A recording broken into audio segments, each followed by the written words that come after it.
Hello guys, welcome to my new video. इस video में मैं आपको बताने वाला हूँ जो आपका कंपनी लो है उसके बारे में, उसकी क्या क्या स्ट्रैटेजीज है जिनको फॉलो करके आप 60 प्लस स्कोर कर सकते हैं कंपनी लो के अंदर सकते हैं, एग्जामिशन सिक्योर कर सकते हैं अपनी।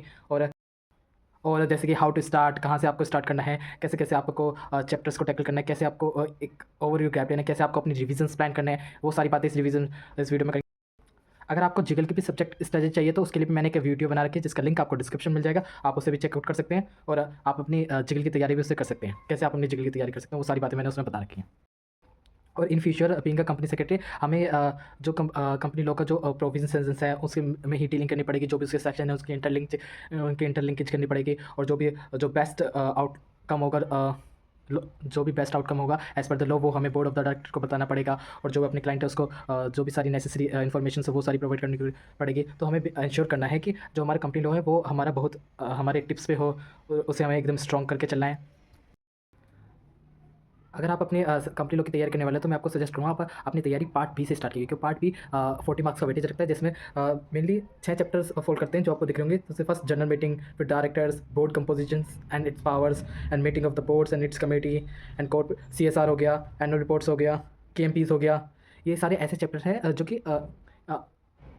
जो कि आपको मतलब समझने में भी, अंडरस्टैंडिंग में ईजी हैं।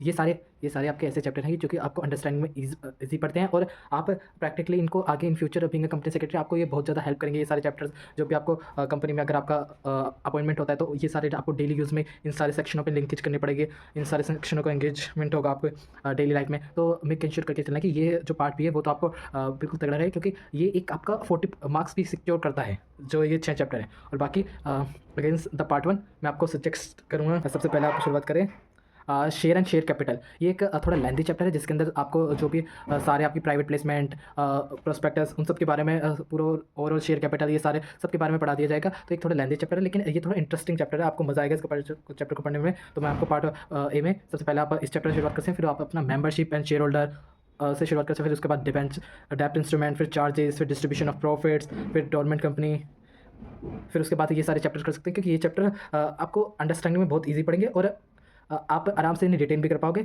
और मेक इंश्योर करना कि जो अपनी रिविजन्स हैं वो अपनी डे टू टाइम पे करते रहिए, क्योंकि लंबे समय तक रिटेन करना है आपको। तो मेक इंश्योर कीजिए कि आप टाइमली बेसिस पे अपनी रिविजन्स करते रहिए। और फिर आप उसके बाद ये 2 चैप्टर ऐसे हैं कि जो कि थोड़े लेंदी भी हैं, लेकिन थोड़े वो कन्फ्यूजिव लगते हैं, लेकिन अंडरस्टैंडेबल है। जैसे अकाउंट्स एंड ऑडिटर्स हो गया, फिर कॉम्प्रोमाइज़ अरेंजमेंट एंड अमलगमेशन हो गया। ये 2 ऐसे चैप्टर्स हैं। फिर उसके बाद आ जाते हैं ऐसे 2 चैप्टर की जो कि बहुत कम पूछे जाते हैं, लेकिन इसमें केस बेस कभी कभार पूछ लेते हैं कि MOA AOA हो गया, इंस्पेक्शन, इंक्वायरी एंड इन्वेस्टिगेशन। ये ऐसे चैप्टर हैं जो कि कम पूछे जाते हैं लेकिन पूछे जाते हैं। क्योंकि कंपनी लॉ के अंदर ना कोई भी आपको डायरेक्ट क्वेश्चन तो कोई भी पूछता नहीं है। अब क्या हो रहा है कि अब सारा जो भी पेपर का फॉर्मेट है वो केस बेस पे शिफ्ट करते जा रहे हैं। हर एक छोटा से छोटा क्वेश्चन भी आपको केस बेस के अंदर मिल जाएंगे, 3-3 नंबर में भी आपको केस बेस बना के पूछ रहे हैं। तो मेक इंश्योर करके चलना है कि आपको जो आपका कंपनी लॉ है वो आपके टिप्स पे हो, क्योंकि ये सब्जेक्ट आपको पास तो करवाएगा ही, लेकिन इन फ्यूचर आपको बीइंग कंपनी सेक्रेटरी आपको एक क्रीम कंपनी सेक्रेटरी बनाएगा, जिससे कि आपको जो ओवरऑल डेवलपमेंट हो पाएगा, आपकी जो रीच है वो बहुत तगड़ी हो पाएगी, आपका इंप्रेशन अच्छा पड़ेगा, आपका जो सेक्शन में लिंकेज, इनसे आपको एक मतलब एक पोजीशन, एक बेटर पोजीशन मिलेगी in the society. And company law बहुत अच्छा हुआ तो आप इसमें एक टीचर्स के लिए भी तैयारी कर सकते हैं, ऐसा बहुत कुछ बन सकते हैं आप। जो कंपनी लॉ का जो हैंड रिटन नोट्स हैं वो भी मैं आपको प्रोवाइड कर दूँगा अपने टेलीग्राम चैनल पे, लिंक जिसका आपको डिस्क्रिप्शन में मिल जाएगा, आप उससे भी अपनी तैयारी कर सकते हैं। अपनी रिविजन्स अच्छे से तैयार करना, मेक इंश्योर करना जो कि आपने आज पढ़ा हो वो आप रात को सोने से पहले एक बार रिकैप मार लो उसका, और नेक्स्ट मॉर्निंग एक बार दोबारा फर्दर उसका रिकैप मार लो, क्योंकि लॉन्ग टर्म रिटेन के लिए ये बहुत अच्छा टेक्निक है, जिससे आपको लॉन्ग टर्म रिटेन रहेगा जो भी सारी चीज़ें हैं। और मेक श्योर करके चलना कि जो भी आपको अगर आपको आंसर राइटिंग करने में दिक्कत होती है तो आप मेक इंश्योर करके रखना कि जो भी प्रीवियस ईयर क्वेश्चन है आप उनकी भी प्रैक्टिस करते रहिए, क्योंकि आपको एक ओवरऑल आइडिया लग जाएगी कैसे कैसे क्वेश्चन पूछे जाते हैं एग्जाम में, क्या क्या पैटर्न होता है, कैसे कैसे उसके आंसर प्रेजेंट करते हैं। क्योंकि अगर आपको कॉन्सेप्ट पता होगा, लीगल प्रोविजन पता होगा, लेकिन आपको प्रेजेंट करने नहीं आ रहा तो फ़ायदा क्या उस आंसर का, क्योंकि मार्क्स तो आपको उसी बेसिस पे मिलेंगे जो आपने आंसर को शीट पे लिखा हो, ना कि उस बेसिस पे कि आपको कितना पता है। आपको कितना भी पता हो उससे फ़र्क नहीं पड़ेगा, जितना जो आपने आंसर कॉपी पे लिखा उसी से आपको उसी के बेसिस पे आपको मार्क्स मिलेंगे। तो इंश्योर कीजिएगा कि जो आपके आंसर राइटिंग है वो एक बहुत ही सेंसिबल और रीजनेबल मैनर में हो, और प्रेजेंटेशन आपकी स्किल्स बहुत अच्छी हो। और आपको आंसर राइटिंग करने में दिक्कत आती है तो मेक इंश्योर, अगर आपको आंसर लिखने में दिक्कत आती है, मेक इंश्योर कीजिए कि आप आंसर राइटिंग की प्रैक्टिस कीजिए और प्रीवियस ईयर क्वेश्चन सॉल्व कीजिए।